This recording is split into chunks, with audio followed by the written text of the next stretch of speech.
Frank Olson, a U.S. Army contractor turned CIA biological warfare scientist. Stationed at CIA Base Camp Detrick, Olson conducted germ warfare research and experiments. However, this was not to the extent of his usefulness for the CIA.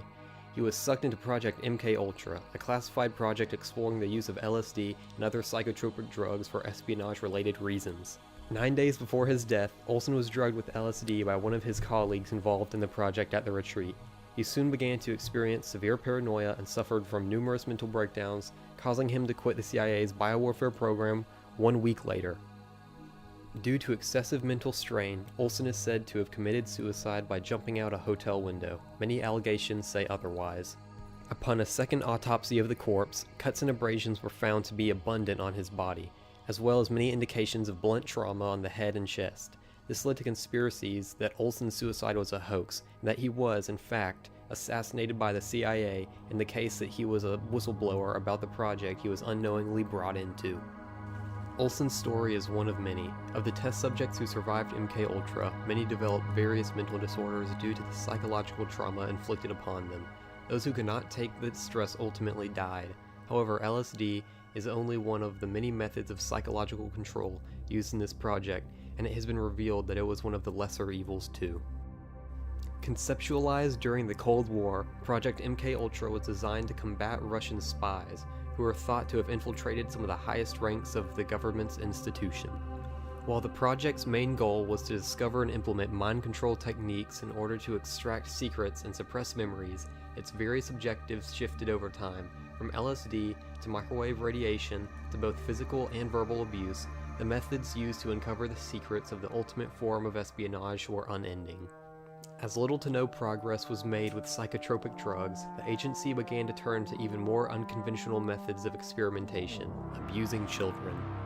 The children were used as test subjects for various sub-projects, including more drug experiments, controlled amnesia, and even satanic rituals as a scare tactic, while fellow CIA agents were also used in the experiments.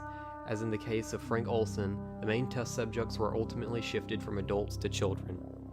On March 15, 1995, therapist Valerie Wolf presented 2 former amnesiac patients who, upon spontaneous discovery, had uncovered memories of the CIA's extensive brainwashing program they participated in as children to the President's Committee on Radiation.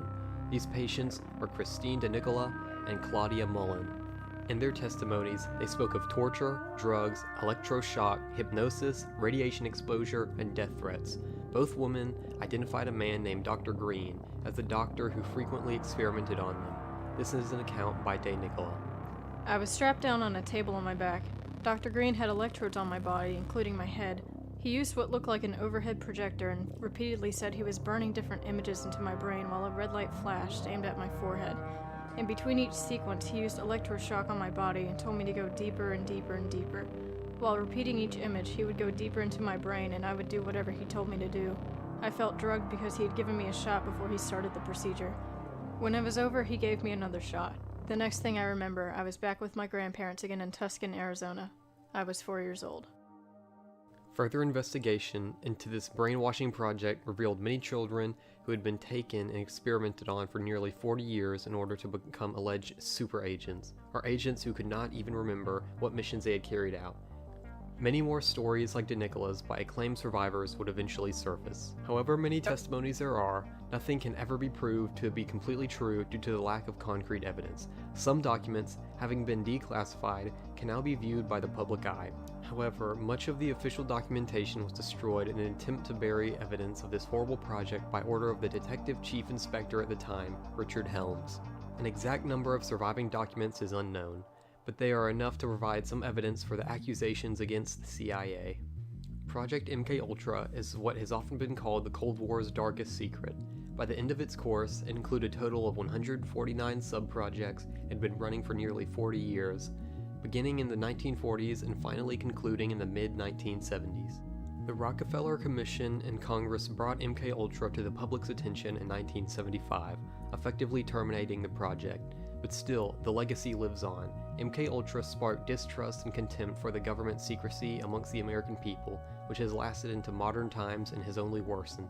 We can never be sure of a politician's words or how many classified projects are being run behind the scenes, and we will never know what the government is hiding or why they are hiding it.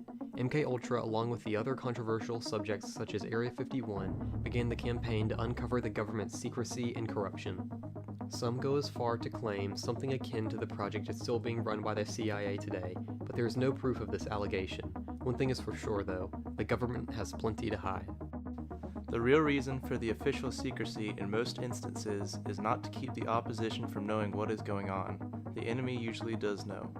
The basic reason for governmental secrecy is to keep you, the American public, from knowing, for you too are considered the opposition, the enemy.